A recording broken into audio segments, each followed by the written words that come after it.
Ya, jadi kita ingat ya bahwa software development life cycle itu berawal dari software proses ya. Ada 4 software proses yang kita ketahui di dunia ini ya, setidaknya di keilmuan kita di rekayasa perangkat lunak atau software engineering ya. Ada software proses yang dilaksanakan secara sekuensial ya, satu per satu. Kemudian ada yang dilaksanakan secara paralel, lalu ada yang evolutionary dan ada yang iteratif gitu ya. Bagi teman-teman yang lupa gitu ya, boleh untuk melihat materi di rekayasa perangkat lunak yang terdahulu gitu ya. Nah, di mana software proses yang kita maksud itu adalah tahapan yang pertama adalah software requirement atau analisis kebutuhan gitu ya. Di mana untuk teman-teman dari DSE itu pasti juga belajar itu gitu ya. Kemudian yang kedua adalah software design atau perancangan perangkat lunak ya, seperti apa yang kita akan pelajari sekarang ya, lebih detail. Kemudian yang ketiga itu adalah implementasi ya, construction atau coding gitu ya. Kalau untuk implementasi, construction atau coding teman-teman juga udah banyak belajar gitu ya. Mulai dari algoritma dan pemrograman ya, struktur data, pemrograman objek satu gitu ya, dan sekarang pemrograman objek dua gitu ya dengan Bu Reski lagi gitu ya, atau dengan Pak Agus. Kemudian nanti belajar Python ya untuk machine learningnya dan lain-lain. Ya, kemudian nanti ada testing gitu ya. Di mana nanti di DSE juga ada pengujian perangkat lunak ya, mata kuliahnya secara khusus. Lalu ada deployment dan maintenance gitu ya. Di mana nanti di akhir tahun kuliah ya, sekitar semester 7 atau 8 kalian akan belajar tentang software quality, di mana itu posisinya ada di implementasi dan maintenance gitu ya. Ada di deployment dan maintenance gitu ya. Jadi untuk setiap serangkaian proses di SDLC itu kita akan pelajari lebih detail satu persatu gitu ya. Nah, kemudian software proses itu kita rangkai gitu ya, menjadi suatu keteraturan dan menjadi suatu budaya dalam bekerja. Sehingga terciptalah ya software development life cycle itu tadi. Untuk yang paralel, untuk yang sekuensial kita kenal ada yang namanya waterfall gitu ya. Ya, lalu ada yang namanya prototype. Ya, ada yang namanya V-model, spiral, dan lain-lain. Ya, itu adalah cara bagaimana kita melakukan software proses itu. Ada yang dilakukan satu persatu secara berurutan, gitu ya. Ada yang dilakukan semua dulu tapi dikerjakan sedikit-sedikit, gitu ya. Ada yang nanti akan dilakukan secara terus-menerus berulang kali sehingga menjadi software yang utuh nantinya. Nah, itu kita bagi dua ya di dalam RPL, ada pendekatan tradisional atau klasik dan ada pendekatan modern. Nah, yang saya sebutkan tadi itu adalah pendekatan klasik gitu ya.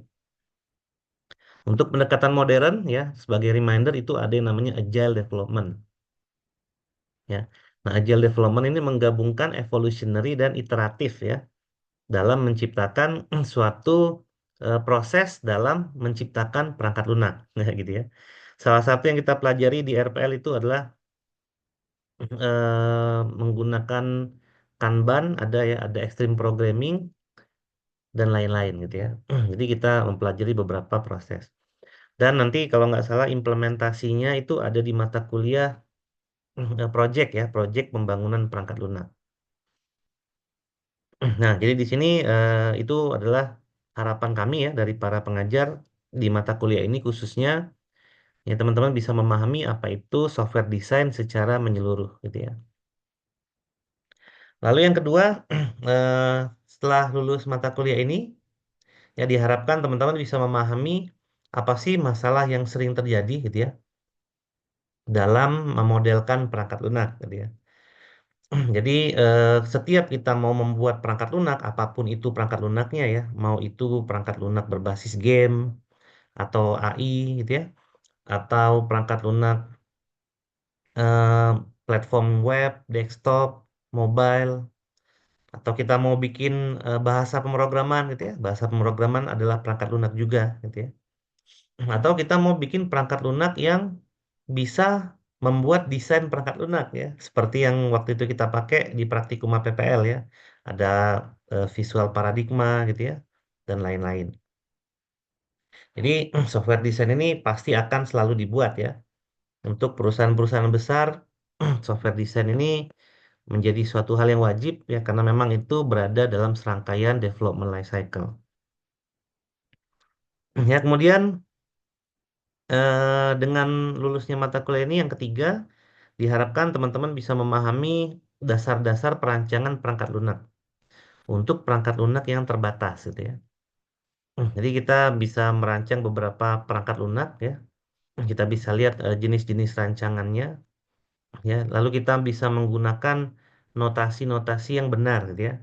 Harus selalu kita ingat bahwa dalam merancang sesuatu ya karena rancangan ini adalah bentuknya notasi ya atau gambar, maka hal pertama yang harus benar itu adalah notasinya dulu gitu ya. Dan yang keempat, diharapkan di sini teman-teman bisa memahami berbagai bentuk paradigma perancangan perangkat lunak gitu ya. Yang teman-teman ketahui mungkin selama ini atau dari mata kuliah PPL itu adalah paradigma berorientasi objek saja gitu ya. Nah, di sini kita akan pelajari beberapa paradigma lain. Ada structure oriented, ada berorientasi struktur gitu ya. Ada functional oriented, berorientasi fungsi, ya. Ada data model driven dan lain sebagainya gitu ya. Jadi ada banyak sudut pandang yang kita bisa lakukan ya dan kita bisa create desainnya ya untuk perangkat lunak tertentu. Nah, jadi itu adalah tujuan mata kuliah ini. Nah, tapi karena ini tidak ada prakteknya gitu ya. Jadi beberapa hal teknis yang diharuskan kita untuk membuat diagram gitu ya. Berbagai macam diagram itu kita lakukan di kelas ya. Tidak kita lakukan di lab karena memang tidak ada prakteknya.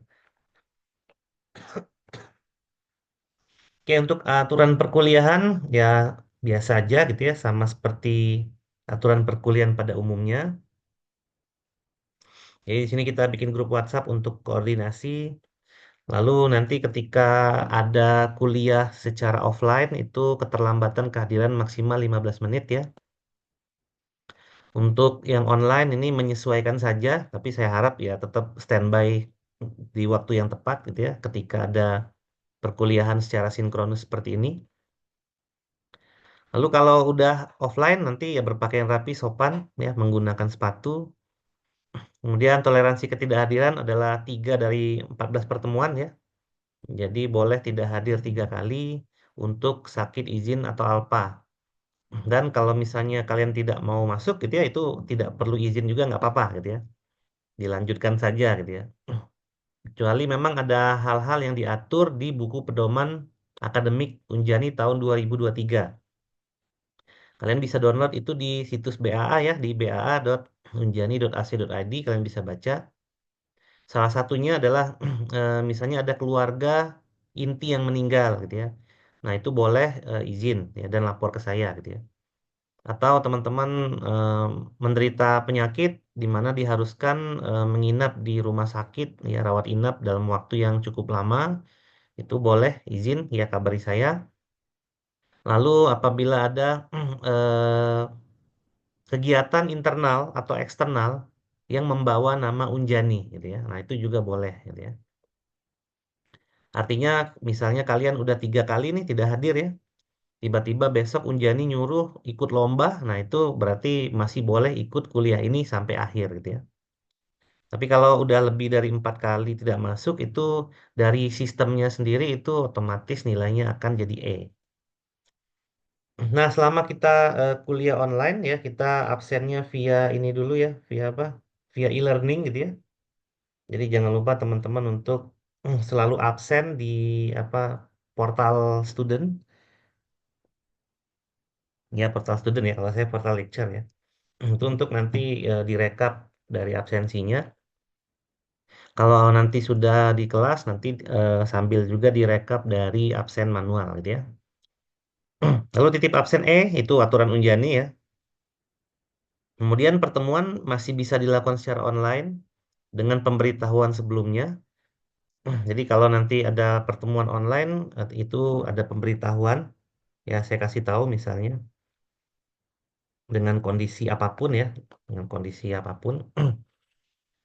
Terus untuk pertemuan secara online itu sendiri ada dua ya tetap ya. Yang pertama secara sinkronus ya, tatap muka langsung seperti sekarang. Yang kedua bisa menggunakan asinkronus ya, menggunakan video perkuliahan dan lain-lain. Dimana kalau misalnya asinkronus ada video, itu akan saya upload di e-learning dan di grup ya. Atau mungkin ada tambahan tugas lainnya, itu akan saya mention di grup dan akan mungkin saya upload juga di e-learning. Kemudian selanjutnya tidak ada ujian, kuis, tugas, UTS atau UAS susulan ya untuk hal-hal yang di atas tadi gitu ya. Jadi apabila kalian ternyata tidak masuk tanpa alasan, ya itu tidak ada susulan gitu ya, termasuk UTS dan UAS. Ya kecuali hal-hal yang diatur sama universitas lah ya. Misalnya memang saat ujian kalian sakit keras gitu ya, nah itu masih bisa ditoleransi. Cuman tidak bisa terlalu lama menunggu ya, karena jarak antara semester ganjil dan genap ini sangat singkat, sehingga waktu dosen untuk mengupload nilai itu juga ini ya sangat cepat gitu ya. Untuk di kelas saya sendiri itu masalah penilaian itu sejauh ini saya tidak pernah telat ya dalam memberikan nilai akhir. Jadi kalau misalnya ada batasan waktu dari prodi, biasanya saya kurang dari H-1 atau pas hari H gitu ya untuk mengupload nilai. Jadi kalian lihat aja nanti dari kalender akademik kapan waktu pengumpulan nilai terakhir gitu ya. Nah, nanti kalian tinggal lihat aja nilai kalian di hari itu gitu ya. Jadi biasanya sih lebih cepat ya kalau memang saya sudah meriksa, sudah rampung semua nilainya, itu langsung saya upload gitu ya di eh, aplikasi kita gitu ya. Lalu aturan yang lain akan menyesuaikan dengan aturan di Unjani ya. Ya, tadi coba buka dan baca buku pedoman akademik tahun 2023 ya. Kalau nggak salah masih 2023, mungkin tahun depan diperbaharui ya di angkatan baru. Tapi saya juga nggak tahu, siapa tahu belum cek lagi ya. Siapa tahu sudah ada buku pedoman baru tahun 2024. Tapi waktu itu kalau nggak salah di Unjani itu yang 2021 dan 2023 ya. Kayaknya per 2 tahun yang memperbaharui buku pedoman. Isinya kurang lebih sama, tapi mungkin ada beberapa tambahan yang ada di situ gitu ya. Nah, itu adalah aturan perkuliahan kita di kelas ini khususnya gitu ya. Untuk nilai, nah ini standar Undiani juga gitu ya. Standar nilai ini bukan di buku pedoman, itu tidak ada di buku pedoman, tapi adanya di standar mutu internal ya dari Unjani. Kalau dari negara itu cuman A, B, C, D, dan E. Ada hanya 5 kalau dari SNPT. Namun Unjani ada 7 itu diperbolehkan gitu ya. Karena ada nilai tengah ya antara A dan B sehingga ada nilai AB. Lalu ada nilai tengah juga antara B dan C sehingga ada nilai BC. Namun untuk C, D, dan E itu tidak ada nilai tengah ya. Jadi langsung saja di situ. Nah, di sini em, menyesuaikan dengan standar ini ya. Jadi misalnya ujian atau nilai total keseluruhan di kelas kita paling tinggi nih dapat 75 misalnya, paling tinggi atau 76. Maka berarti nilai di kelas ini paling tinggi dapat B gitu ya. Bisa jadi sekelas itu tidak ada dapat A karena kita menyesuaikan dengan standar ini. Jadi bukan berarti nilai tertinggi itu jadi A, bukan gitu ya. Jadi tidak diurutkan seperti itu. Ya, berapapun nilai kalian ya dikonversi sesuai dengan standar mutunya Unjani. Jadi kalau sekelasnya dapat BC semua, misalnya ya, rata-ratanya 70, ya udah sekelas BC semua gitu ya. Tidak ada nilai A, AB, ataupun nilai B. Ya, karena kita mengacunya pada penilaian standar Unjani ini. Nah, untuk penilaian ini juga diaturnya di SPMI ya, di Standar Mutu Internal Unjani. Seperti yang teman-teman bisa lihat juga di portal student ya di bagian nilai, hanya ada 4 komponen nilai ya di situ. Ada kehadiran, ada tugas atau kuis, ada UTS, dan ada UAS. Dan bobotnya juga ini diatur sama Unjani untuk kehadiran itu minimal 5%, maksimal 10% gitu ya. Nah, saya ambil 10%. Tugas dan kuis juga minimal 20%, maksimal 30%. Jadi saya ambil juga itu segitu. Untuk UTS minimal 25, maksimal 30. Untuk UAS minimal 25, maksimal 30. Gitu ya. Nah, itu saya ambil yang sesuai gitu ya. Sehingga mencukupi di angka 100% gitu ya. Untuk sistem penilaiannya. Dan sistem penilaian hanya ada ini saja gitu ya, tidak ada yang lain. Nah, bagi teman-teman yang sering hadir ya, baik itu hadir di 11 pertemuan ya, karena tadi batasannya adalah 11 pertemuan ya, minimal hadir gitu ya. Atau hadir terus selama 14 pertemuan itu akan mendapatkan poin kehadiran penuh ya. Jadi misalnya kalian tidak hadir 3 kali nih, tetap dapat 10% gitu ya untuk kehadirannya. Tapi kalau tidak hadirnya 4 kali, nilainya langsung E dari sistem gitu ya. Nah, untuk tugas, kuis, UTS, dan UAS itu nanti akan menyesuaikan dengan eh, jawaban kalian ya saat melaksanakan kuis, UTS, atau UAS. Gitu ya. Nah, untuk UTS sendiri biasanya esai untuk UTS ya. Kalau untuk tugas atau kuis itu, atau kuis ya lebih tepatnya itu kebanyakan pilihan ganda. Dan untuk UTS itu biasanya saya tidak langsung nilai ya setelah UTS itu selesai. Tapi nanti akan saya bahas gitu ya. Biasanya di pertemuan setelah UTS itu saya bahas dulu ya jawaban-jawabannya. Kemudian kalian bisa sesuaikan dengan jawaban kalian terakhir UTS kemarin ya. Sehingga bisa memperkirakan kira-kira UTS-nya ini bagus atau tidak. Ya, tidak saya periksa detail ya untuk UTS nanti, tapi saya screening aja. Jadi nanti akan saya laporkan misalnya, wah ini pada jelek-jelek nih gitu ya. Atau coba perhatikan masalah notasinya, ya banyak notasi yang salah misalnya. Ya, dan lain-lain ya. Itu nanti akan dibahas di setelah UTS. Tapi kalau untuk UAS tidak ada pembahasannya ya, karena udah habis gitu ya. Habis UAS libur gitu ya. Nggak ada lagi kuliah. Sehingga nanti tidak ada pembahasan UAS lebih detail ya. Nah, biasanya UTS itu saya periksa saat kalian UAS gitu ya. UAS itu saya periksa setelah kalian UAS gitu ya. Makanya saya biasanya ngupload nilai itu di H-1 atau di hari H saat batas penilaian gitu ya. Dan biasanya nggak terlambat gitu ya, mudah-mudahan. Ya kalau sayanya yang sakit di rumah sakitnya lama ya mungkin telat gitu ya. Ya mudah-mudahan enggak ya. Nah, kemudian ini adalah materi yang akan kita bahas dalam kuliah sekarang gitu ya. Jadi kita akan sedikit mengulang tentang software development life cycle ya untuk refreshing kembali apa saja yang kita dapatkan saat semester yang kemarin. Jadi seperti yang saya mention sebelumnya, pemodelan perangkat lunak ini berasal dari software development life cycle gitu ya. Dan software development life cycle ini adalah bagian daripada software engineering ya atau rekayasa perangkat lunak. Nah, jadi kita refreshing lagi tentang rekayasa perangkat lunak gitu ya. Kita refresh lagi dulu tentang pemodelan perangkat lunak, APPL ya maksudnya tentang APPL kemarin, lalu kita refreshing lagi mengenai software development life cycle secara umum.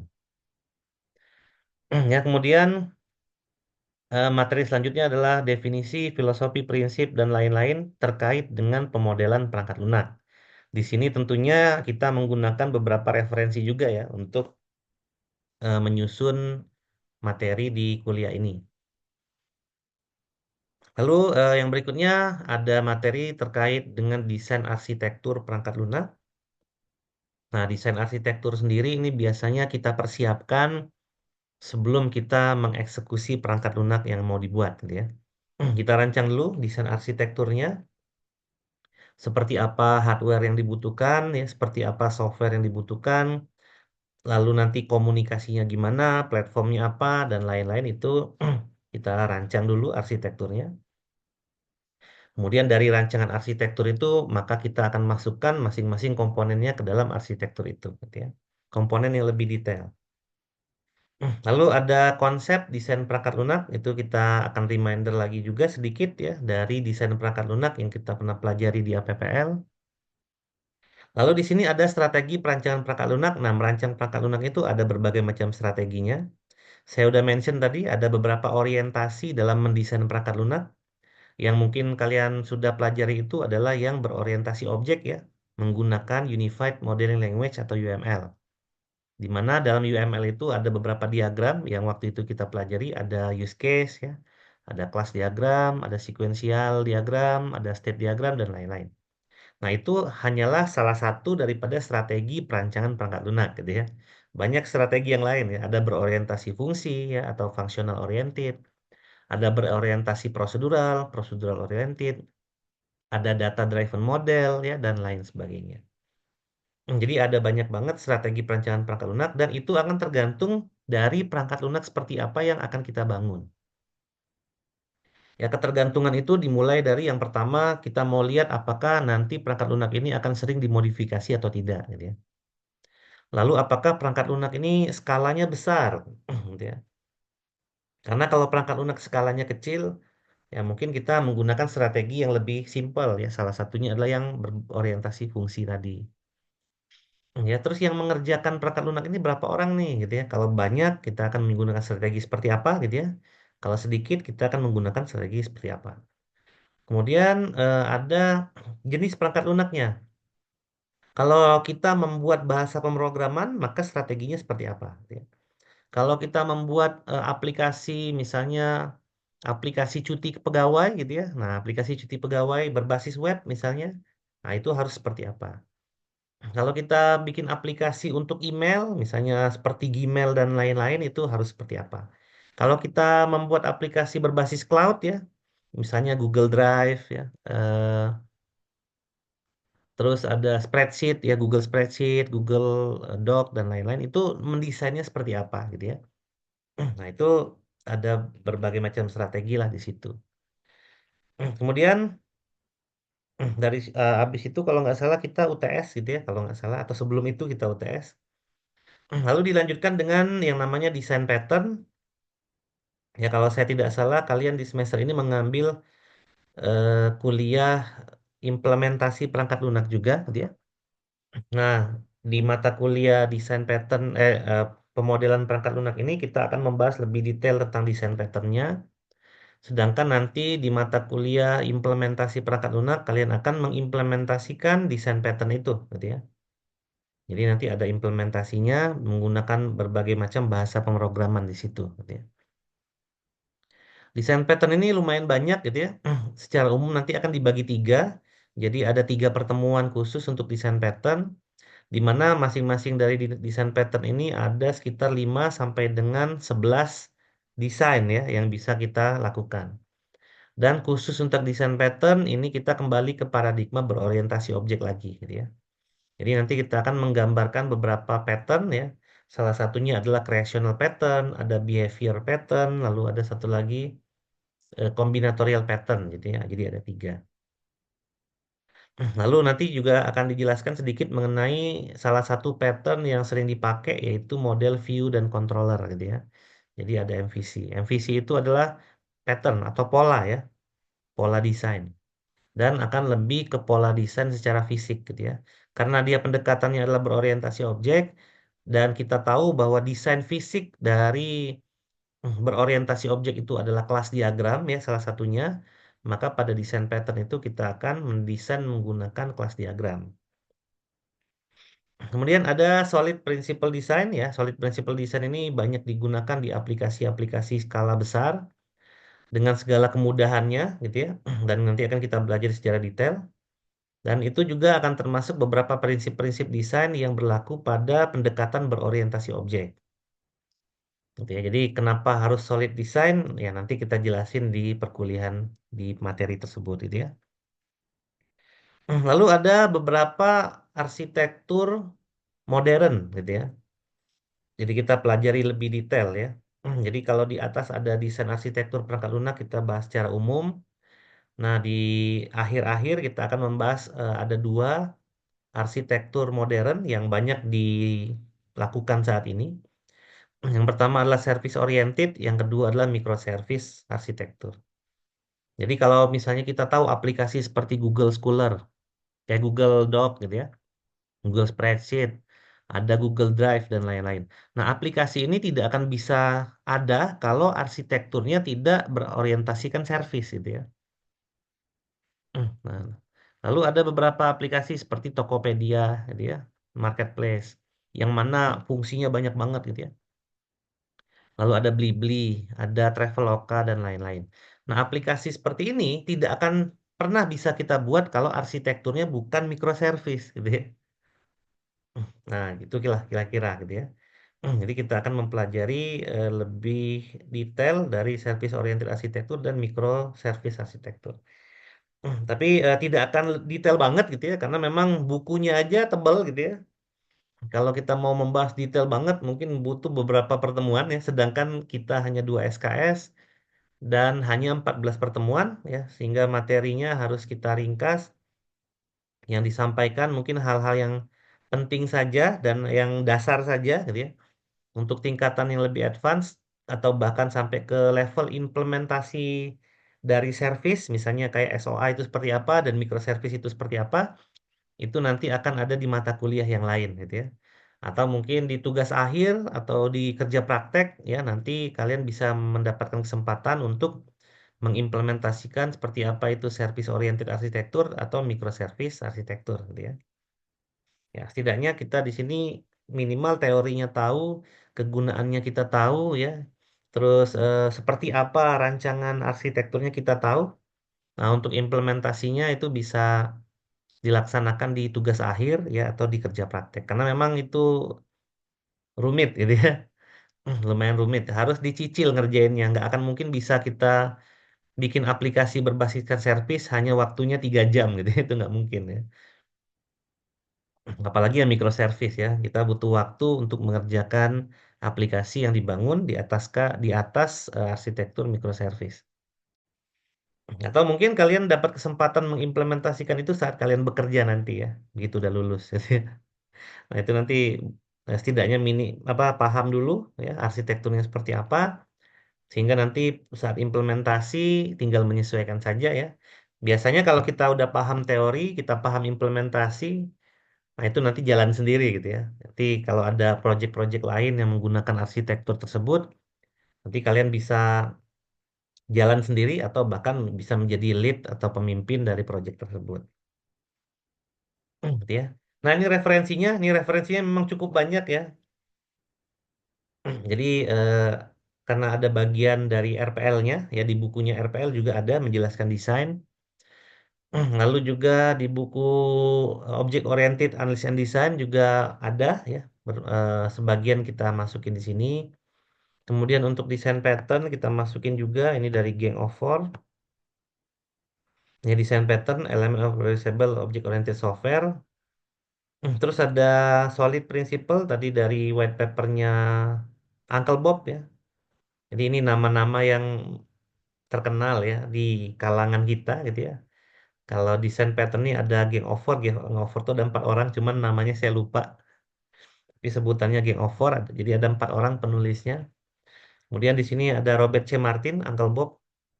Dia yang memperkenalkan solid principle. Nah, Robert C. Martin ini adalah lead programmer yang menciptakan bahasa Java. Jadi dia adalah programmer yang coding bahasa Java. Artinya dia menciptakan bahasa Java gitu ya. Java yang kalian gunakan di pemrograman objek satu dan objek 2 itu diciptakan oleh Robert C. Martin. Kemudian dari bukunya IBM itu juga ada desain pattern untuk software oriented architecture atau SOA dan web service gitu ya. Dan ada Sun Newman untuk bukunya Building Microservice Design Fine Graining System.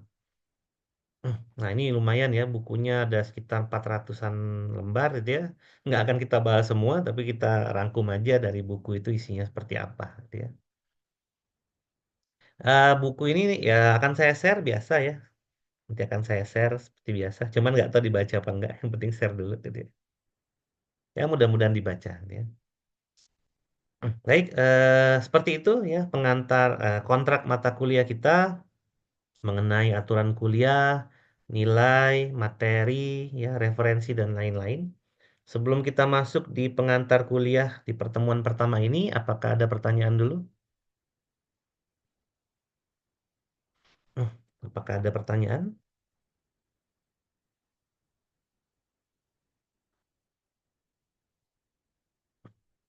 Tidak ada? Sepertinya tidak ada, Pak. Tidak ada ya? Oke, kalau tidak ada, kalau misalnya nanti ada yang kelupaan, itu tinggal lihat dari rekaman tadi, gitu ya. Nanti akan saya share rekamannya karena dari direkam. Dan mungkin kalau ada penyampaian dari perkuliahan yang mungkin keliru, dan kalian misalnya tahu bahwa saya keliru, boleh disampaikan saja, gitu ya. Ya, nggak apa-apa, gitu ya. Kalau ingin bertanya, langsung saja bilang, Pak, saya ingin bertanya, nggak usah minta izin dulu. Langsung saja bertanya, gitu. Baik, kita mulai di pengantar kuliah pemodelan perangkat lunak, ya. Saya udah mention beberapa tadi ya. Jadi untuk ini sebenarnya kalau di beberapa perguruan tinggi menjadi mata kuliah prerequisite ya untuk pilihannya. Jadi di beberapa perguruan tinggi kalian tidak akan mungkin bisa ngambil mata kuliah ini kalau RPL dan APPL-nya tidak lulus gitu ya. Tapi kalau karena kita ini adalah mata kuliah pilihan wajib, artinya prerequisite-nya tidak kita butuhkan ya. Jadi tetap harus diambil semua. Nah, untuk lebih memahami materi ini, karena materi ini tingkatannya lebih advance ya daripada materi yang sebelumnya. Ya, tingkatannya lebih sulit daripada materi di RPL atau di APPL gitu ya. Maka minimal teman-teman membaca lagi gitu ya. Apa apa saja materi terkait dengan software design lebih khususnya yang ada di RPL ya dan yang ada di APPL. Ya, karena nanti ada beberapa istilah yang mungkin ya kalau kita nggak mengulang lagi kita bingung ini apa gitu ya. Jadi harus disesuaikan. Jadi ini memang materinya lebih lebih sulit gitu ya atau lebih advance daripada RPL dan APPL. Dan itu tadi karena kita memang hanya 2 SKS dan 14 pertemuan, maka tidak banyak refreshing materi yang kita ulang gitu ya. Hanya beberapa hal yang mungkin masih relate aja dengan beberapa materi di sini. Jadi kita ulang sedikit ya, namun sisanya tetap diperlukan usaha teman-teman gitu ya untuk flashback dari materi RPL yang lalu dan materi APPL yang semester kemarin juga gitu ya. Agar nanti bisa mengikuti mata kuliah ini dengan baik ya, sehingga nanti nilainya juga bisa lebih bagus gitu ya. Oke, jadi di sini kita fokus ke software design ya. Dari buku referensi yang kita pakai ini tuh adalah materi awal. Nah, software design itu adalah tentang memodelin suatu software system. Nah, kalau kita berbicara tentang software system, secara umum berarti dia adalah sistem perangkat lunak ya, bahasa Indonesianya. Perangkat lunak kita udah tahu ya. Perangkat lunak itu kita udah tahu. Perangkat lunak itu adalah benda yang tidak terlihat, gitu ya. Atau pengertian dari IEEE-nya berarti terdiri dari dokumentasi, ya, ada prosedur, data, dan instruksi komputer ya, atau eh, coding gitu ya dalamnya. Nah, di sini ada kata-kata sistemnya. Seperti yang kita ketahui secara umum, desain definisi dari sistem adalah kumpulan daripada objek, apapun objeknya yang bekerja sama untuk tujuan yang sama. Itu adalah sistem, gitu ya. Jadi kalau kita kaitkan sistem ini dengan kata yang lain, misalnya sistem pernafasan, gitu ya. Nah, sistem pernafasan itu berarti ada kumpulan objek nih, gitu ya, yang bekerja sama untuk tujuan yang sama, gitu ya. Nah, objeknya apa saja kalau sistem pernafasan? Berarti ada paru-paru, gitu ya. Ada tenggorokan, ada hidung, ada oksigen, gitu ya. Itulah objek yang bekerja sama. Tujuannya satu, gitu ya, yaitu untuk menghasilkan oksigen dan menghasilkan CO2, kemudian dipakai untuk bernafas, gitu ya. Jadi tujuannya satu. Nah, itu adalah sistem tuh. Nah, kalau misalnya sistem komputer gimana? Kalau sistem komputer berarti kumpulan hardware yang bekerja sama menjadi satu gitu ya. Nah, hardware apa saja itu? Ada hard disk, ada RAM, ada GPU gitu ya. ada macam-macam gitu ya, di mana mereka bekerja sama untuk satu tujuan ya. Nah, itu adalah sistem komputer. Nah, kalau di sini adalah software system, berarti sistem perangkat lunak gitu ya. Berarti ada objek-objek yang bekerja sama juga gitu ya untuk satu tujuan. Nah, apa saja objeknya? Macam-macam gitu ya. Ada data, kalau berorientasi objek berarti ada kelas gitu ya. Ada prosedur, kemudian ada apa lagi? Ada arsitektur tadi ya. Lalu ada banyak hal lah gitu ya yang nanti bekerja sama untuk menghasilkan suatu perangkat lunak gitu ya. Jadi software design itu adalah segala sesuatu tentang memodelkan software system. Ya, software itu kan macam-macam gitu ya. Jenis-jenis software banyak, komponen di dalam software banyak, sehingga nanti desainnya pun bisa banyak. Dan yang kita modelkan itu keseluruhan dari software, karena dia bilangnya software system. Dimulai dari user interface-nya, komponen yang ada di dalamnya, tempat di mana software ini diletakkan, gitu ya. Bagaimana cara software ini bekerja sama. Kalau dulu kita bahas tentang cohesion dan apa coupling dan cohesion gitu ya, dan lain sebagainya. Jadi itu semua adalah terkait dengan software design ya. Nah, di sini dari buku kita berdasarkan Kast and Rosenweg bahwa sistem itu berorganize itu berapa sih? Ya bekerja sama lah gitu ya intinya dalam suatu sistem yang lebih kompleks, ya. Dan sistem yang lebih kompleks itu menjadi satu kesatuan yang utuh, gitu ya. Jadi ada banyak nih komponen nanti kita rancang, ya. Nanti komponen yang kita rancang itu ketika diimplementasikan dalam perangkat lunak itu akan saling berkomunikasi sehingga dia menjadi satu kesatuan yang utuh. Nah, ini juga ada penjelasannya kalau nggak salah di APPL itu terkait dengan kompleks sistem, gitu ya. Bahwa perangkat lunak itu adalah apa sistem yang kompleks, namun diharapkan dalam penggunaannya itu harus sederhana. Ya, jadi itu adalah software sistem. Ya. Nah, kita ketahui bahwa sistem itu adalah suatu hierarki. Ya, ada sistem, ada subsistem. Di bawah subsistem ada subsistem lagi, gitu ya. Ada sub-subsistem dan seterusnya. Nah, yang mana sistem, yang mana subsistem itu tergantung dari cara pandang kita, gitu ya. Jadi misalnya sepeda motor nih, gitu ya. Sepeda motor itu adalah sistem. Terus knalpot adalah subsistem, gitu ya. Mesin motor adalah subsistem. Di dalam mesin motor ada apa? Ada sesuatu benda lah ya. Nah, itu adalah sub-subsistem gitu ya. Nanti di benda itu ada benda lain di dalamnya itu berarti sub-sub-subsistem gitu ya. Jadi hierarki ya. Nah, kalau di perangkat lunak itu juga sama, ada bentuk hierarkinya. Ya, di dalam modul ada komponen, di dalam komponen ada kelas. Kalau pendekatannya berorientasi objek. Gitu ya. Kalau pendekatannya berorientasi fungsional, berarti di dalam komponen modul ada komponen, di dalam komponen ada line of code atau baris program. Gitu ya. Nah, jadi itu adalah kompleks sistem.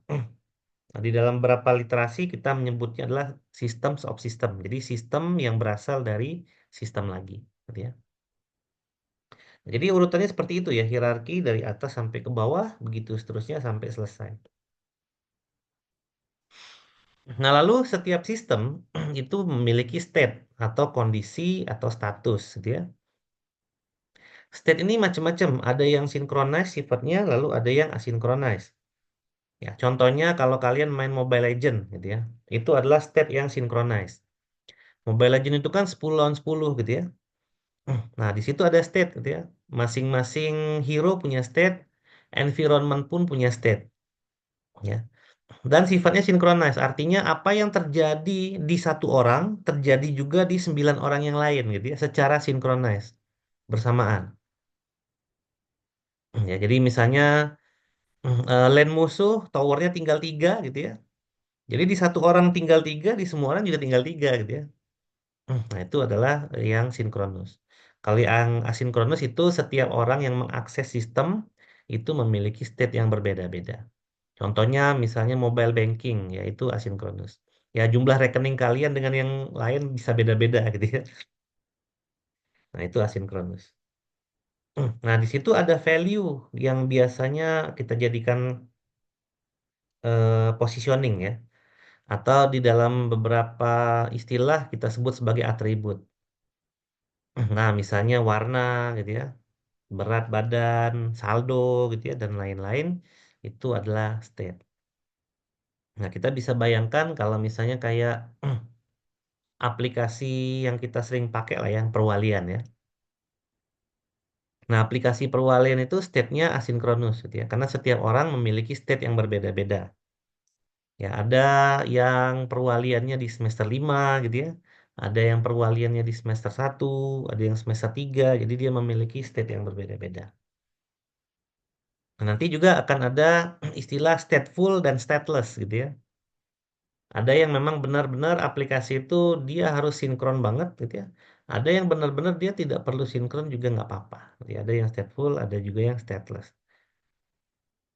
Nah, semua itu diaturnya di mana? Diaturnya di atribut ya. Semuanya diaturnya di atribut. Kalau atribut ini disimpan ke dalam database, berarti nanti akan diaturnya di database. Kalau atribut ini disimpan di file yang lain, misalnya berorientasi service, nanti bisa menggunakan API gitu ya, Application Programming Interface, maka nanti itu akan diaturnya di API gitu ya. Jadi macam-macam ya, untuk state itu bisa diimplementasikan dalam suatu sistem. Nah, sistem itu tentu memiliki environment. Ya, jadi ada environment-nya gitu ya. Ada di tengah sistem, kemudian sebelah kiri kanan itu adalah environment-nya, lalu di sekitaran situ ada yang namanya batasan atau boundary. Nah, jadi environment itu bisa macam-macam ya. Misalnya kalau kita coding, environment-nya ada IDE gitu ya. Kalau kita melakukan desain, berarti environment-nya adalah batasan desain kita. Kalau kita melakukan desain berorientasi objek, maka kita ada beberapa aplikasi, beberapa tools yang kita bisa pakai. Ada use case, ya, ada kelas diagram, sequence diagram, dan lain-lain. Nah, itu adalah environment-nya. Ya. Dan di situ juga ada batasannya. Jadi kalau kita, jadi sebenarnya gini ya, kalau kita mendesain aplikasi dengan pendekatan objek, itu sebenarnya masih bisa desain yang pendekatan lain itu masuk di situ ya, apabila diperlukan. Jadi boundary itu dia garis putus-putus, artinya ada hal yang bisa masuk gitu ya ke dalam suatu sistem. Ya, software sistem ya tentunya gitu ya. Nah, jadi dalam melakukan desain khususnya itu tidak terlalu kaku gitu ya. Kalau memang dibutuhkan kita bikin, kalau memang tidak dibutuhkan ya tidak harus kita buat gitu ya. Nah, ini juga pernah di-mention di APPL ya kalau saya nggak salah. Jadi membuat desain itu no more dan no less ya, tidak perlu berlebihan, tapi jangan juga kurang. Ya. Nah, contohnya apa? Misalnya saya mendesain menggunakan paradigma objek, menggunakan kelas diagram nih. Kelas diagram kan ada atributnya ya. Misalnya nama kelasnya adalah mahasiswa. Mahasiswa itu ada NIM, ada nama, ada alamat, ada hobi dan seterusnya. Oke, itu kelas diagram tuh. Kemudian NIM, NIM itu kira-kira diisi dengan apa sih gitu ya? Apakah diisinya dengan mahasiswa 01, mahasiswa 02 sampai mahasiswa 99 gitu? Kan enggak gitu ya. NIM itu merepresentasikan si mahasiswanya. Ya, kalau kalian NIM-nya angkatan 2022 gitu ya. Berarti di depannya ada 22. Berarti 22 di depan itu adalah angkatan gitu ya, tahun masuk. Nah, kemudian ada 5 dan seterusnya. Sampai di 4 digit di belakang itu ada 1025 dan seterusnya gitu ya. Nah, setiap angka yang ada di NIM itu mengandung arti. Nah, sehingga kita bisa masukkan rancangan yang lain ke dalam rancangan paradigma berorientasi objek. Ya, itu kita sebut sebagai boundary, rancangan boundary ya, rancangan batasan. Nanti kita akan pelajari juga boundary, di mana rancangan batasan boundary ini sering kita gunakan di paradigma berorientasi prosedur, gitu ya. Nah, itu yang mungkin banyak dari teman-teman tuh yang bentuk datanya suka aneh gitu ya. Biasanya bukan NIM sih, tapi eh, kode transaksi biasanya. Kode transaksi itu biasanya T001, T002 gitu ya. Nah, itu kan sebenarnya tidak realistis ya. Kalau kalian belanja ke Alfamart kan tidak T001 juga kan kode transaksinya ya. Ada tertulis dengan jelas kode transaksi, misalnya ada 15 digit ya, di mana 15 digit kode transaksi itu pasti memiliki makna gitu ya masing-masing. Nah, jadi kita merancang itu. Apakah itu diperlukan? Itu perlu gitu ya. Apakah itu adalah spesifikasi dari paradigma berorientasi objek untuk desainnya? Enggak gitu ya. Itu umum. Bisa digunakan di paradigma objek, bisa digunakan ke fungsional, prosedural, dan lain-lain. Itu adalah desain yang sangat umum. Kemudian kita mendesain message atau pesan ya dari suatu komponen ke komponen yang lain. Itu juga umum. Ya, misalnya kita sampaikan pesan itu dalam bentuk array. Ya. Apakah array itu adalah paradigma objek? Enggak gitu ya. Jadi itu ada di paradigma manapun. Jadi nanti himpunan set array itu harus apa isinya gitu ya. Nah, itu ada di paradigma mana-mana dan itu harus kita rancang juga ya untuk kasus-kasus tertentu ya. Nah, jadi itu yang namanya environment ya. Apalagi lebih ke software design, maka diharapkan kita bisa mendesain hal-hal yang lebih detail dan spesifik gitu ya.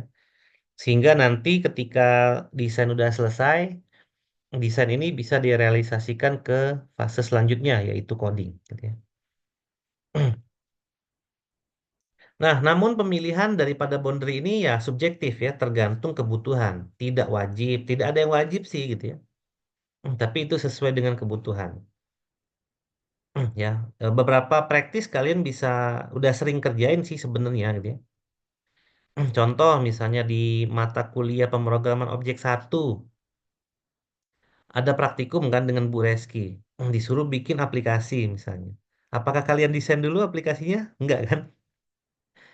Ya, kalian bisa langsung bikin ya aplikasi itu. Nah, kemudian apakah softwarenya jadi dengan mulus? Tentu saja tidak gitu ya. Pasti banyak kendala. Kita udah coding banyak kelas gitu ya. Udah berapa baris coding kita coding, ternyata aplikasinya nggak jalan. Kita perbaiki di kelas ini, muncul error di kelas yang lain gitu ya. Nah, itu adalah salah satu daripada dampak negatif apabila software tersebut nggak kita desain dulu. Jadi kita terlalu banyak membuang-buang waktu untuk implementasi atau coding, dan kita akan banyak membuang-buang waktu untuk debugging ya, memperbaiki aplikasi tersebut. Ya, tanpa punya gambaran yang jelas terhadap desain perangkat lunak yang kita akan buat. Ya, kebanyakan kalau di ruang lab itu kan kalian desain perangkat lunaknya cuman ada di pikiran kalian aja gitu ya. Begitu meleng dikit desainnya berubah gitu ya. Nah, maka memang desain perangkat lunak itu ya kita harus tulis gitu ya. Kita harus catat, kita harus benar-benar tampilkan ke wujud visual. Jangan cuman ada di pikiran aja gitu ya. Nah, jadi itu sifatnya tadi ya, dia subjektif. Dan untuk environment itu sendiri tergantung sudut pandang. Nah, contohnya gini, desain interior menganggap sofa itu adalah bagian daripada ruang keluarga. Sehingga ketika desain interior mau mendesain kurang lebih ruang keluarga ini seperti apa ya? Oh, di sini ada sofa, di sini ada TV, di sini ada meja, dan lain-lain. Ya, maka sistemnya itu adalah ruang keluarga, itu sistemnya.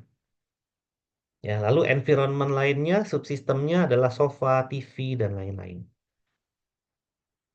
Nah, tukang pembuat sofa atau tukang atau apa orang yang membuat televisi menganggap televisi itulah adalah sistem, gitu ya. Di mana ada komponen di dalamnya kan, ada layarnya, ada tabung diodanya kalau masih pakai TV tabung gitu ya. Ada LED-nya, ya, lampu LED-nya, ada komponen LED-nya. Kalau smart TV berarti ada CPU di dalam situ gitu ya. Nah, itu adalah subsistemnya. Nah, jadi environment itu akan sangat subjektif Tergantung dari sudut pandang kalian melihat yang mana sistem, yang mana subsistem. Sehingga nanti kita akan merancang sistem dan merancang subsistem. Ataupun kita bisa juga merancang sub-subsistem, gitu ya. Itu nanti akan tergantung dari sudut pandang dari para software designer. Dan itu juga tentunya disesuaikan dengan aplikasi apa sih yang mau dibuat. Ya, jadi dia subjektif. Nah, di sini untuk environment ya, itu boundary atau batasan itu sangat penting kita tetapkan gitu ya. Sehingga nanti desain yang kita lakukan itu tidak berlebihan ya atau tidak overlap gitu ya. Karena berbagai macam teknik desain itu ada yang overlap ya, beberapa hal overlap. Contoh yang kemarin aja deh gitu ya, yang paradigma berorientasi objek. Bagaimana caranya saya ingin menjelaskan alur dari penggunaan aplikasi misalnya. Nah, itu bisa dijelaskan dengan dua diagram, dengan dua cara. Yang pertama dijelaskan menggunakan activity diagram. Yang kedua kita jelaskan menggunakan skenario. Itu sama aja gitu ya, itu sama aja. Bedanya kalau skenario dia pakai bahasa natural, bahasa manusia menjelaskannya. Aktor memasukkan username dan password misalnya. Sistem akan mengecek apakah username dan password ini benar dan seterusnya akan gitu ya, pakai skenario. Nah, kalau pakai activity diagram, dia nggak pakai bahasa natural, nggak pakai bahasa manusia, tapi dia pakai notasi gitu ya. Ada kotak-kotak gitu ya, ada fork, ada join, ada decision, ada split dan lain-lain. Ya, nah, kita menjelaskannya dengan notasi. Tapi untuk tujuannya sama gitu ya, sama aja. Nah, kalau kita terapkan boundary atau batasan ini, maka kita tidak akan overlap ya dalam mendesain sesuatu.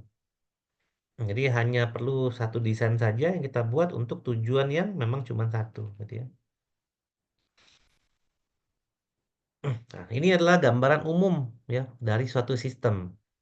Jadi perangkat lunak itu gambaran umumnya seperti ini. Ada input, ada proses atau transformation, ada output. Ini gambaran umum. Paradigma apapun yang kalian pakai, mau berorientasi objek, mau berorientasi fungsi nanti dan seterusnya, itu pasti ada input, proses, output, gitu ya. Ada tiga ini aja. Nah, nanti baru berkembanglah itu menjadi beberapa notasi, gitu ya. Di mana pasti sama juga ya input, proses dan output gitu ya.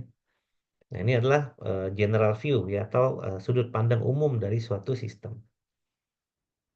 Kita ngakses Tokopedia misalnya ada inputnya, gitu ya, ada prosesnya, ada outputnya. Kita ngakses sistem perwalian itu juga sama. Kita bisa ada inputnya, inputnya itu kita milih mata kuliah dan seterusnya, ada prosesnya, kemudian ada outputnya gitu ya. Nah, outputnya misalnya bisa jadwal, bisa rancangan kuliah, dan lain-lain. Itu jadi ada input, proses, dan output. Nah, di sini ada juga istilah yang namanya model, gitu ya. Model ini adalah sesuatu deskripsi yang lebih detail terhadap suatu sistem.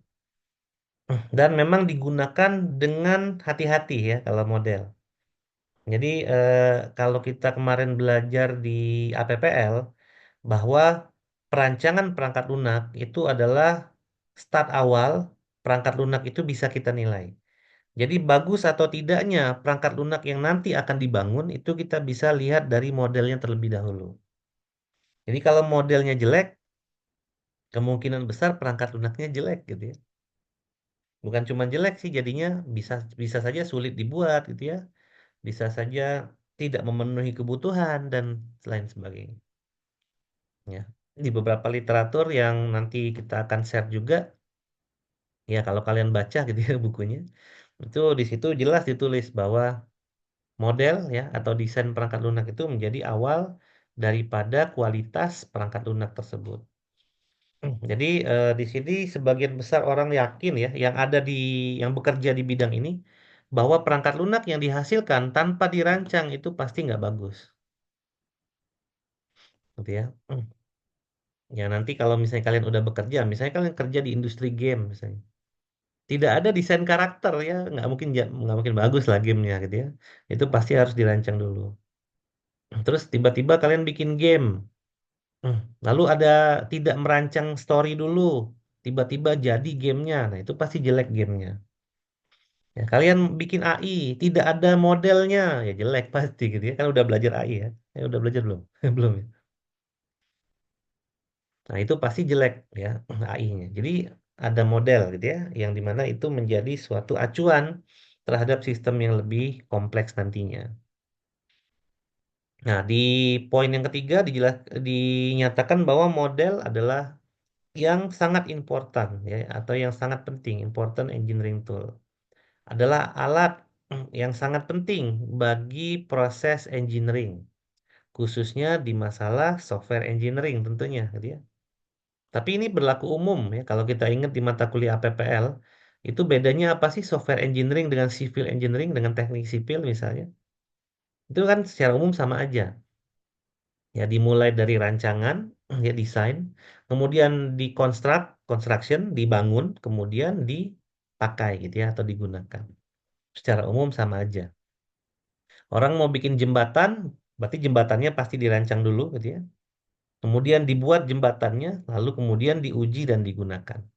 Kita mau bikin software juga sama. Kita rancang dulu softwarenya, kita buat, kemudian kita uji, lalu kita gunakan. Orang mau bikin rumah juga sama gitu ya.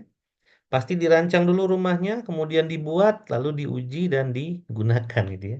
Secara umum sama, itu namanya proses engineering atau proses rekayasa. Nah, gunanya apa? Untuk memahami dan menganalisa skala yang lebih besar dan problem yang lebih kompleks. Kita mau bikin rumah nih gitu ya. Kita rancang dulu rumahnya. Kita rancang. Kita lihat atapnya, kita lakukan simulasi. Oh, kalau atapnya menghadap ke kiri dan ke kanan, miringnya gitu ya. Maka kalau hujan aliran air itu akan ke tetangga nih gitu ya. Jadi akan mengganggu tetangga. Maka kita ubahlah rancangan atap rumah kita menjadi menghadap depan dan belakang ya. Sehingga air yang turun dari genteng itu akan masuk perkarangan rumah kita sendiri. Nah, gitu ya. Itu kan berarti kan kompleks problem ya. Coba kalau rumahnya udah jadi, atapnya ngadep ke tetangga, tiba-tiba hujan. Ya, gimana nggak ngomel-ngomel tetangganya gitu ya. Ini air dari atap rumah Bapak masuk ke perkarangan rumah saya. Wah, udah ribut itu gitu ya. Berantem sesama tetangga nantinya. Tetangga ngelapor ke RT RW ya. Beruntung kalau tetangganya bukan pengacara. Kalau tetangganya pengacara udahlah gitu ya. Nah, itu adalah sesuatu yang lebih kompleks. Jadi harus dirancang terlebih dahulu. Begitu juga untuk membuat apapun lah ya. Kalian membuat apapun pasti harus ada model terlebih dahulu ya karena itu tadi ya model itu adalah sesuatu yang alat yang paling penting dalam proses rekayasa di mana model itu bisa kita pakai untuk mengerti sesuatu dan menganalisa sesuatu yang lebih besar dan problem yang lebih kompleks ya. Nah, kalau kalian udah biasa nih melakukan desain itu biasanya udah kepikiran memang gitu ya. Contoh kalau saya kalau biasanya saya suka ngecek kode dari apa yang kalian buat ya di KP atau di tugas akhir, tiba-tiba kalian tampilkan error gitu ya. Nah, itu biasanya saya udah tahu ini salahnya di mana gitu ya. Karena kita bisa bayangkan beberapa desain itu kita bisa imajinasikan ya sehingga kita tahu letaknya di mana. Cuman itu perlu latihan ya. Kalau dulu-dulu saya tetap pakai gambar ya. Mungkin masih ingat belajar algoritma kan? Bikin aplikasi, bikin algoritma untuk ganjil dan genap kan gitu ya biasanya. Contoh, inputnya adalah bilangan prima, bilangan bulat, outputnya adalah ganjil atau genap misalnya. Nah kan kita rancang dulu tuh ya, walaupun itu simple sekarang gitu ya, tapi kalau waktu kita belajar algoritma itu kan kayak sesuatu yang gimana caranya gitu ya. Gimana caranya saya bikin aplikasi yang mana inputnya adalah bilangan bulat ya, lalu outputnya adalah ganjil dan genap. Ya, mungkin masih ingat kan waktu semester 1 dulu ya. Coba kalau disuruh coding langsung. Wah, pasti diam di tempat tuh. Megang keyboard itu. Ini ngapain gitu ya. Nah, sehingga biasanya kita rancang dulu tuh. Ya. Kita dapat knowledge-nya dulu. Ganjil dan genap itu definisinya apa sih kan itu ya. Nah, kita bangun konstruksi dulu terhadap definisi ganjil dan genap. Oh, kita tahu bahwa bilangan ganjil dan genap itu adalah satu, itu ganjil ya. Tiga itu ganjil, ya. Dua genap, empat genap, 10 genap, gitu ya. 11 ganjil, kita tahu itu, gitu ya. Tapi waktu kita mau merancang programnya gimana, gitu ya, ganjil dan genap, gitu ya. Kan komputer kan harus diinstruksikan satu persatu ya, lebih dengan detail ya. Nah, kita konstruksikan, lalu kita juga belajar ya bahwa ganjil atau genap itu ditentukan dari suatu bilangan. Apabila suatu bilangan itu habis dibagi dua, maka dia genap, kan gitu ya. Kalau dia tidak habis dibagi dua, dia ganjil. Nah, kan gitu ya. Nah, lalu kita susun tuh, konstruksiin. Ya, desainnya seperti apa? Input A. A adalah dalam kurung himpunan bilangan bulat, misalnya, dari satu sampai tak hingga. Tadi kalau misalnya genap adalah yang habis dibagi dua, berarti A, apabila A dibagi dua, kan gitu ya, sama dengan nol, habis kan? Maka genap. Selain itu, ganjil kan gitu ya. Ya udah gitu ya. Nah, baru dari kita udah paham ya desainnya, baru kita coding gitu ya. Nah, itu secara simpel ini ya. Atau dulu pernah coding bilangan Fibonacci. Ya, ada satu ditambah satu dua gitu ya, deret ya. Dari Fibonacci. Satu tambah dua tiga. Jadi bilangan selanjutnya adalah hasil penjumlahan dua bilangan sebelumnya. Kan kita desain dulu tuh gitu ya. Kita oret-oret dulu pakai kertas kan. Yang wajib di bilangan di deret Fibonacci itu adalah dua digit pertama, yaitu satu dan satu gitu ya. Digit ketiganya adalah satu ditambah satu, yaitu dua. Digit berikutnya adalah dua ditambah satu, yaitu tiga. Digit berikutnya adalah tiga ditambah dua, yaitu lima. Digit berikutnya lima ditambah tiga, yaitu delapan, dan seterusnya kan gitu ya. Kita rancang dulu tuh.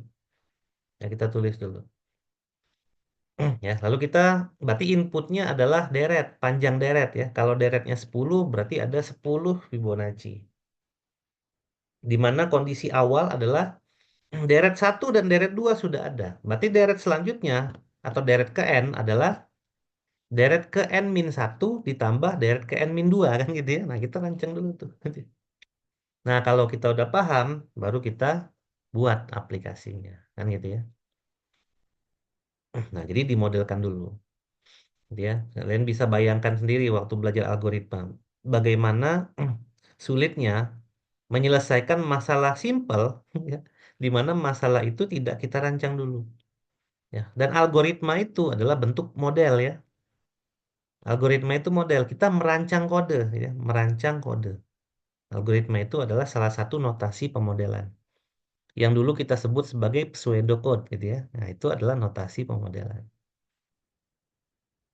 Nah, ini contoh ya. Ini rumah nih gitu ya, denah rumah, bedroom, family room, living room dan lain-lain. Ini kita harus pahami dulu ya.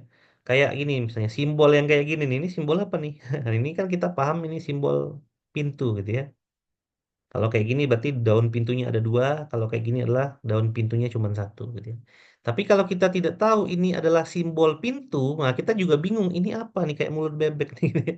Ini juga ada, ini ada gitu. Maka yang tadi saya sebutkan bahwa yang paling penting daripada memodelkan perangkat lunak itu adalah notasinya. Ya, kita harus paham dulu ini tuh gambar apa. Sehingga saat kita lihat gambar ini, nah kita udah kebayang, oh iya ini maksudnya ini gitu ya. Nah, di mana memang yang namanya pemodelan itu adalah bahasa sebenarnya. Kalau kita berbicara dengan manusia, kita menggunakan bahasa natural atau natural language. Kita ngomong dengan orang Indonesia, kita menggunakan natural language, bahasa Indonesia.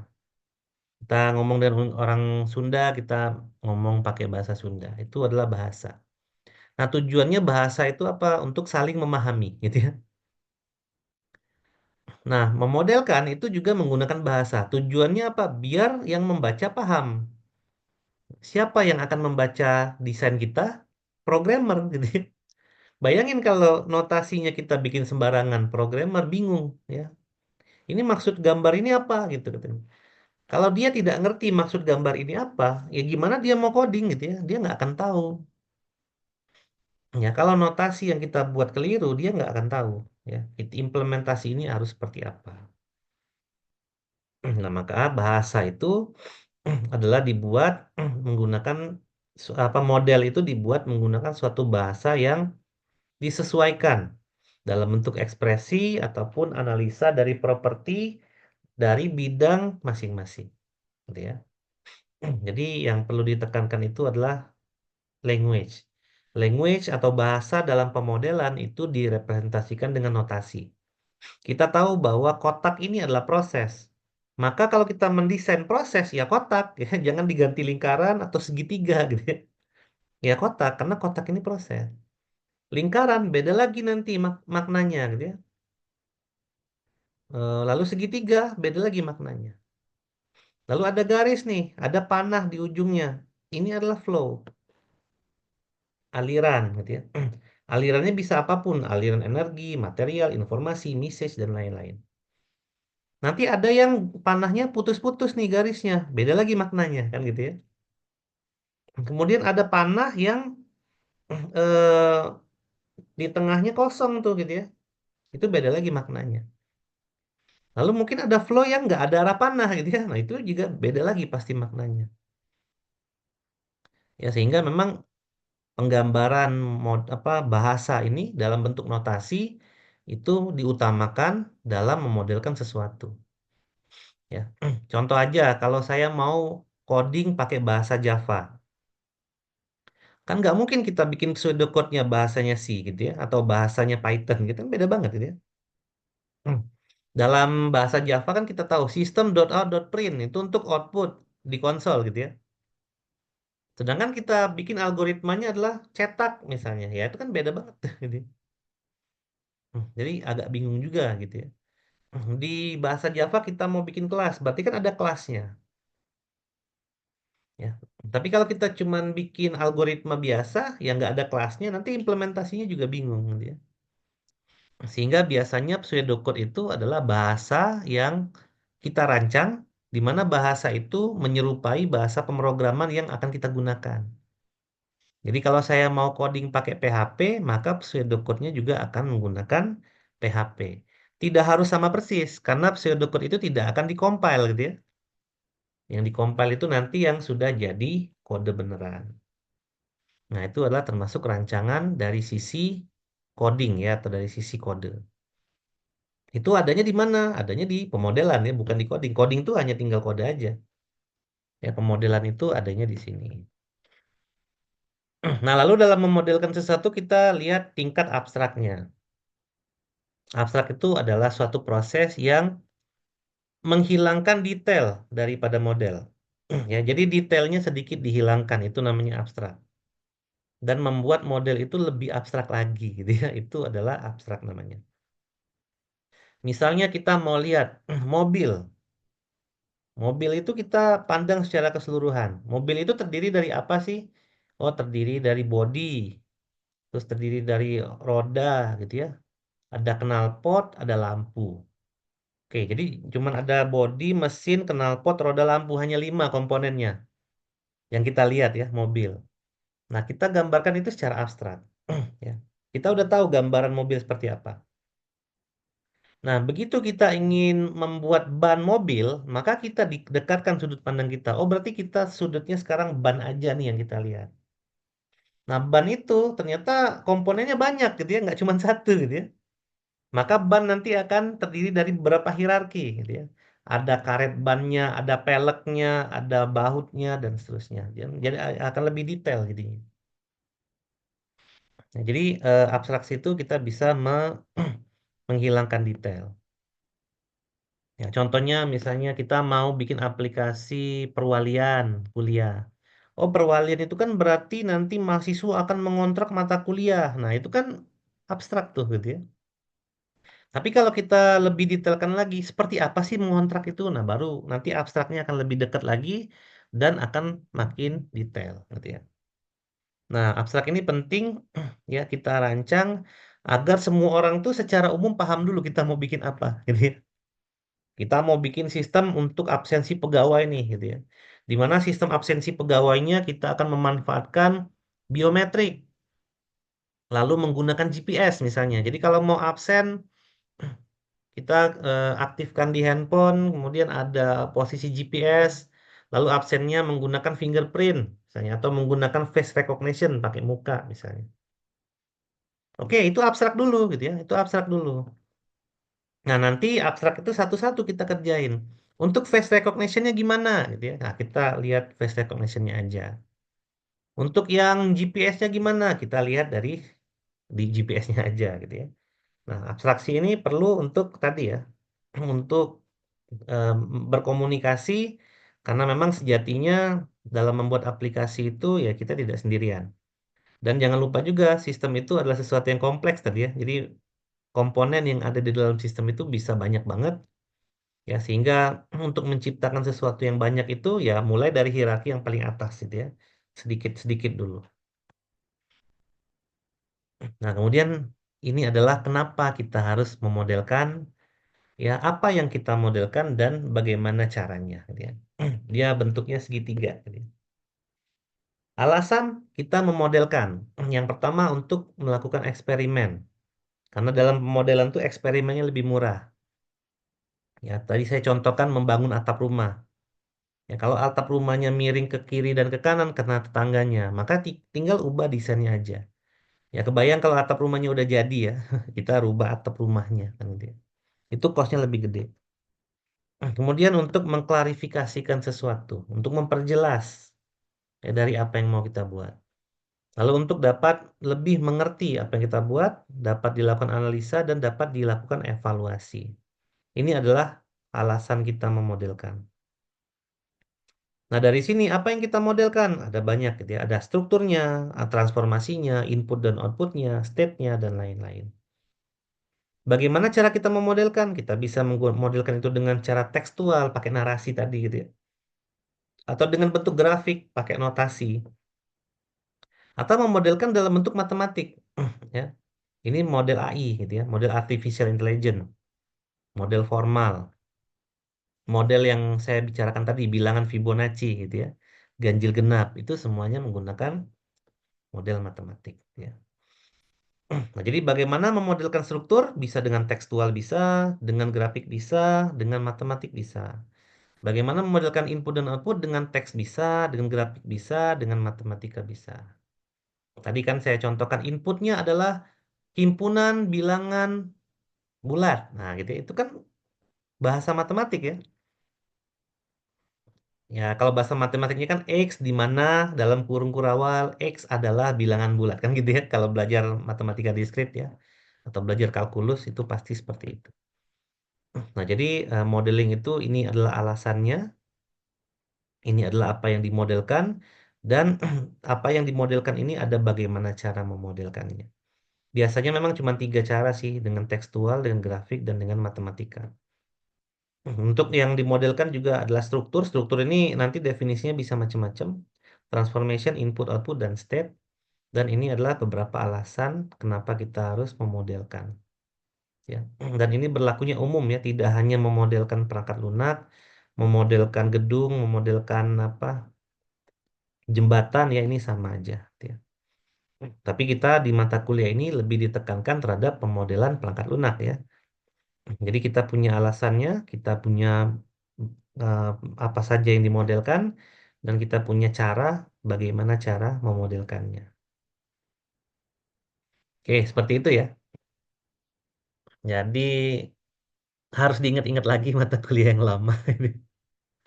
Dan terus kalian harus familiar juga dengan yang namanya perangkat lunak gitu ya. Harus punya, kalau pemodelan itu harus punya imajinasi ya. Jadi imajinasinya harus bagus. Tadi kalau saya mau buat aplikasi absensi menggunakan GPS dan face recognition misalnya, nah kita harus berimajinasi dulu gitu ya. Dan wujud imajinasi itu adalah abstrak tadi gitu ya.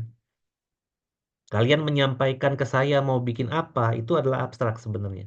Misal ada tugas besar, Pak, saya mau bikin aplikasi absensi pegawai, itu abstrak namanya gitu ya. Tapi abstrak itu tadi menghilangkan beberapa detail kan. Makanya akan saya tanya lagi absensinya seperti apa gitu ya. Nah, itu untuk menggali detail. Tapi secara pemahaman absensi kita udah sama-sama nyambung gitu ya. Karena inti dari memodelkan ini adalah komunikasi. Dan komunikasi itu levelnya ada level yang lebih abstrak atau yang lebih detail gitu ya. Tapi nanti level abstrak dan detail itu dikondisikan sesuai dengan tingkat kemampuan orang yang diajak komunikasi. Ada yang hanya di tahapan di sini kita udah sama-sama tahu, tidak perlu didetailkan gitu ya. Tapi ada yang memang kita harus detailkan ya, sehingga nanti memang ya sinkronisasinya bagus gitu ya antara kita dengan programmer gitu ya. Misal ke programmer kita rancang kelas diagram. Ya, kalau programmer yang udah tahu, mungkin nggak perlu pakai tipe data lagi, dia udah langsung bisa gitu ya. Tapi ada programmer yang nanti akan bertanya, kira-kira NIM tipe datanya apa ya? Nah, berarti kan komunikasinya masih belum nyambung gitu ya. Maka kita harus desain lagi, oh berarti NIM itu tipe datanya varchar misalnya untuk database. Varchar panjangnya 10. Nah, kita harus detailkan lagi gitu ya. Jadi posisi abstrak itu ya tergantung dari siapa yang kita ajak bicara gitu ya. Ada yang kita hanya ngomong atasnya aja kita udah paham, atau kita butuh penjelasan lebih detail ya sehingga itu dia bisa paham gitu ya. Ya, dan aplikasinya bisa dibuat. Oke, seperti itu ya mungkin dari pengantar mata kuliah ini. Ada pertanyaan?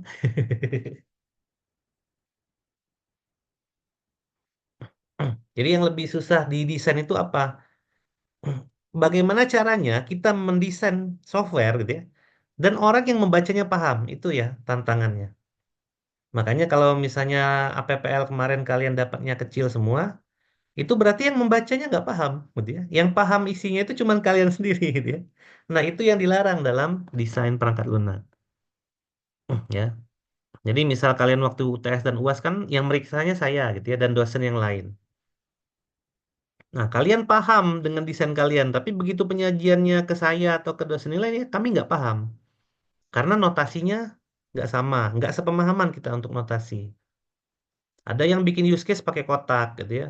Ada yang bikin include dan extend tapi panahnya kebalik sehingga ini include apa extend gitu ya.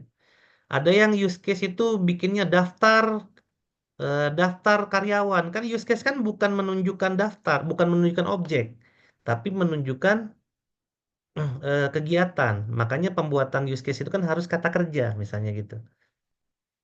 Nah, itu banyak tuh kekeliruan notasi, ya.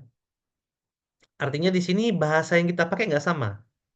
Ya, kalian hanya ngerti bahasa Indonesia, bule hanya ngerti bahasa Inggris, terus kalian ngomong kan nggak nyambung dia. Nah, kita harus ada di bahasa yang sama nih untuk biar nyambung. Ya, kita orang Indonesia ngerti bahasa ya Inggris. Kita mau ngobrol sama orang Rusia misalnya. Nah, syaratnya adalah orang Rusia harus ngerti bahasa Inggris dulu. Jadi kita nyambungnya di bahasa Inggris nih, gitu ya, sehingga kita bisa berkomunikasi. Nah, bahasa pemodelan juga sama. Kita ngomong, kita orang Indonesia nih, natural language-nya. Kita mau ngomong desain perangkat lunak, kita harus cari bahasanya dulu gitu ya, yang sama. Kita pakai UML kan kemarin ya, Unified Modeling Language. Nah, kita harus ngomong di bahasa itu dulu gitu ya, biar bisa kita nyambung gitu. Gitu ya. Jadi itu yang harus dipahami dalam memodelkan sesuatu. Bagaimana caranya model yang kita buat itu bisa dipahami oleh orang yang melihat atau yang membacanya. Tentunya hal yang paling bisa kita lakukan adalah kita menggunakan bahasa yang sama gitu ya. Nah, yang harus kalian tekankan tuh bahasanya sama. Use case bulat, lonjong ya. Bagaimana cara bikin use case itu seperti ini. Nah, kita harus ngomong di bahasa yang sama dulu. Kalau level bahasa kita udah berbeda, komunikasi kita nggak akan nyambung gitu ya. Ya, jadi kalau kalian ingin bertanya kenapa nilai APPL saya kecil, ya itu faktor utamanya. Gitu. Apalagi yang dulu mungkin yang saya yang mengajar di kelas itu ya. Kalau di DSEC belum tentu kelas C semua kan. Waktu itu kan saya ngajar kelas C dan kelas D gitu ya. Untuk DSEC mungkin bukan kelas C semua. Jadi seperti itu ya kurang lebih. Baik, sebelum saya akhiri pertemuan pada hari ini, apakah ada pertanyaan sebelumnya?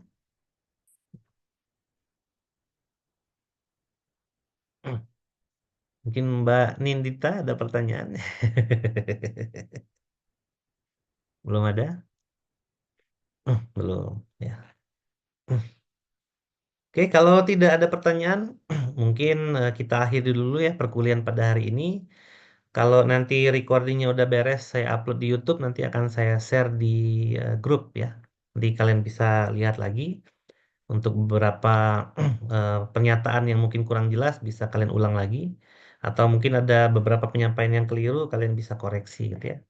Itu saja mungkin ya perkuliahan pada hari ini. Terima kasih pada teman-teman yang sudah hadir ya dan menyalakan kamera. Saya tutup. Wassalamualaikum warahmatullahi wabarakatuh. Waalaikumsalam Waalaikumsalam. warahmatullahi wabarakatuh. Waalaikumsalam. Terima kasih, Jangan Pak. lupa, Siap. jangan Ya, lupa absen di oke, Pak. e-learning ya. Baik, Baik, Pak. Pak. Baik, Baik. Pak. Oke, saya izin pamit dulu ya.